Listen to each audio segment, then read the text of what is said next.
Hello and welcome to this catalogue and commentary on tiling observed in Berlin.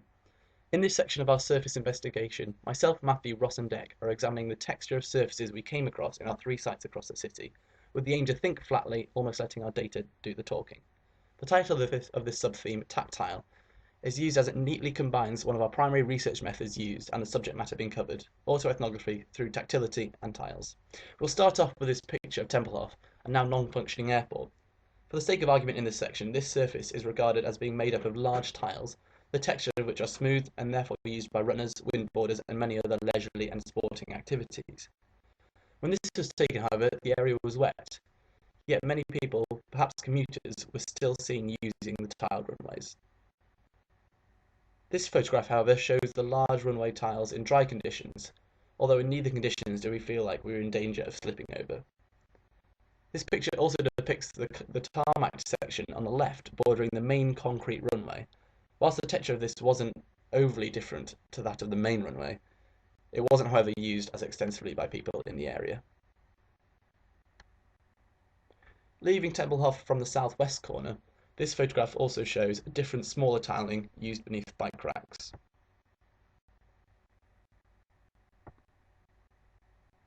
This is again the case on the next picture in Transvaalstraße.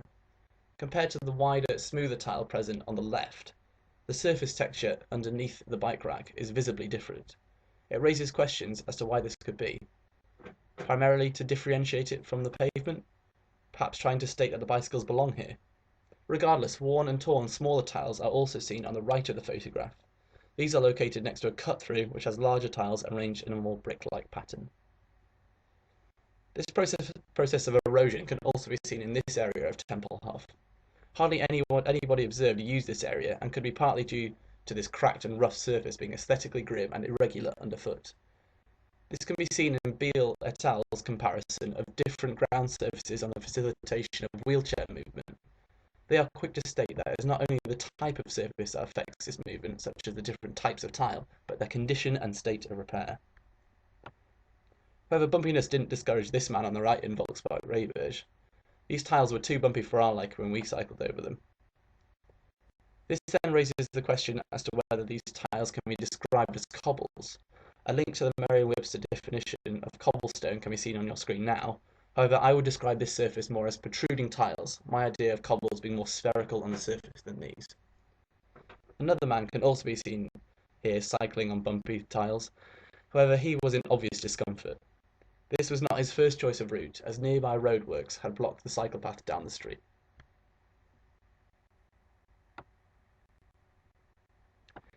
However, other smaller tiles can be seen to be intermingled with these cobble-ish tiles at the cafe in Volkswagen Rehberg. We found it easier to move around on these smaller tiles than on the larger ones, and suggested that they are, for example, better surfaces for outdoor furniture needed in the cafe. Another bumpy texture can be seen with these tiles in Tempelhof. An audible staccato chatter is created when cycling over this section, and it was observed that hardly any cyclists cut through on these sections and were mainly used by pedestrians. The video below this video shows this difference in the audio aspect of different tiles and questions why are these tiles surfaced this way around. The smaller tiles in this cycle lane are louder, yet are they present to give greater traction with the bike wheel, for example. However, this style of tiling can also be seen in the graveyard of St. Philippus Apostelkirchhof. Could this be to actively discourage cycling here, or is this sharing of surface type merely coincidental?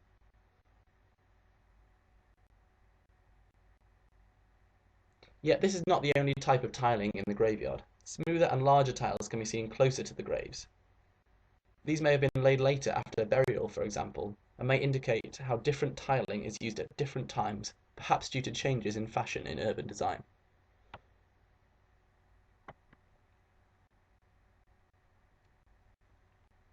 However, this same tile can be seen again around the playground shown here, and could designate a place for parents and guardians to watch their children play, if carrying on the theme of slowed mobility on these particular tiles.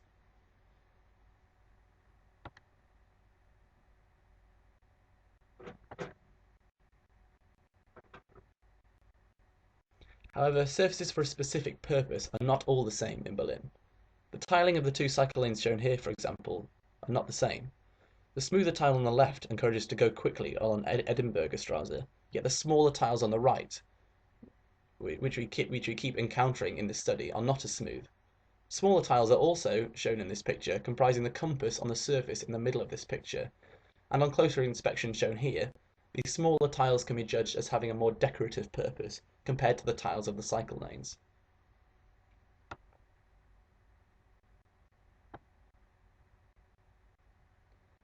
In general, smaller tiles were found to be bumpier in cycle lanes. However, they were more comfortable to pass over than cobbles. We roughly suggest, therefore, that bumpiness is a product of 1. Protrusion of the tile, 2. Sphericity of the tile, 3. Distance of the space between tiles, adding another texture itself, and 4. The width of the tile.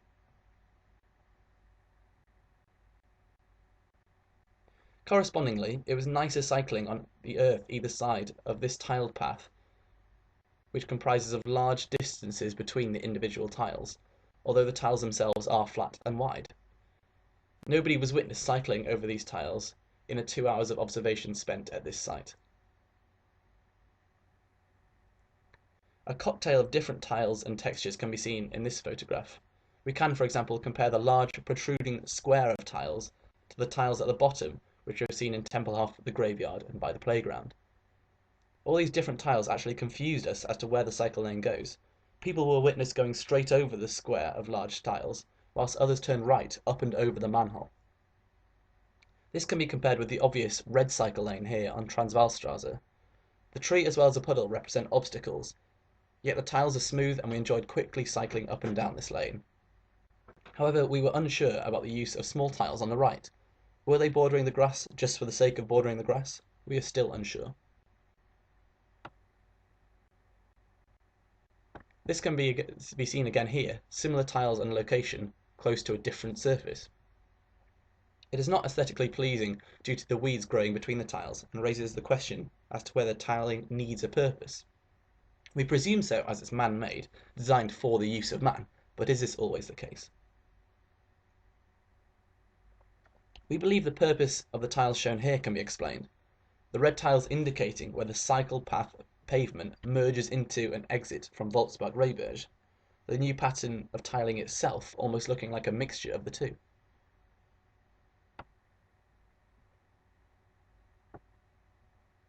We also believe that the tiles shown here are serving a purpose, their rough texture close to the road at the edge of the pavement causing stillness. Hillier et al. Conclude that the urban environment's spatial layout doesn't generate contact directly, but generates a field of probabilistic encounter and co-presence known as spatial syntax. Could this area therefore be viewed as an area of high probability? Yet, could we be overthinking urban layout in this study? Mats are in place here on the top of tiles as they're not completing a necessary function of some kind. The urban plan of the city will have been designed in the mindset of what was required at the time, and may now be unsuitable for current activities. An example of this urban surfacing not performing a worthwhile function can be seen here. The small tiles present retaining litter more readily than the larger tiles nearby.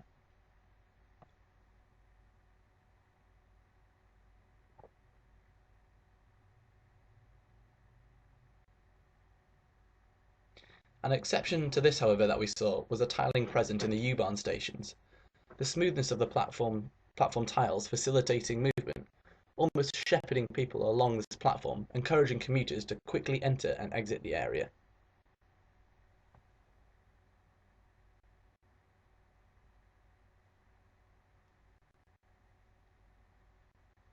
Another case of the texture of tiles completing a function can be seen here on a car park ramp just off Ungarnstrasse. The smooth tiles potentially enabling cars to move confidently up and down the ramps, the periodic intersections between the tiles reducing the speed of the car. However, we'll finish with this next picture showing a variety of different tiles of varying textures in